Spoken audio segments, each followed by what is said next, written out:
చిత్రానికి అవార్డుల పంట. దర్శకుడు సుకుమార్ రచన దర్శకత్వంలో జూనియర్ ఎన్టీఆర్ నటించిన చిత్రం నాన్నకు ప్రేమతో. ఈ చిత్రానికి బివిఎస్ఎన్ ప్రసాద్ నిర్మాత కాగా, నాన్నకు ప్రేమతో చిత్రం ఎంత భారీ హైప్ ను సాధించిందో అందరికీ తెలిసిందే. హీరోయిన్ గా రకుల్ ప్రీత్ సింగ్ నటించగా, ఇతర ప్రధాన పాత్రల్లో రాజేంద్ర ప్రసాద్, జగపతి బాబు, వెన్నెల కిషోర్లు నటించారు.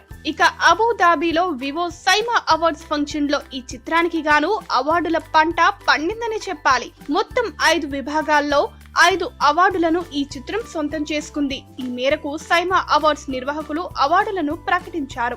నాన్నకు ప్రేమతో చిత్రానికి గాను best actor, best music, best actress, best lyrics తో పాటు బెస్ట్ నెగటివ్ రోల్ అవార్డులు వరించాయి. ఈ విషయం తెలుసుకున్న చిత్ర బృందం పండుగ వాతావరణంలో ఉన్నారు.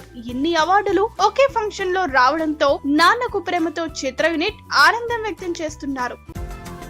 ఈ వీడియో గనుక మీకు నచ్చినట్టయితే లైక్ చేయండి, షేర్ చేయండి, సబ్స్క్రైబ్ చేసుకోండి.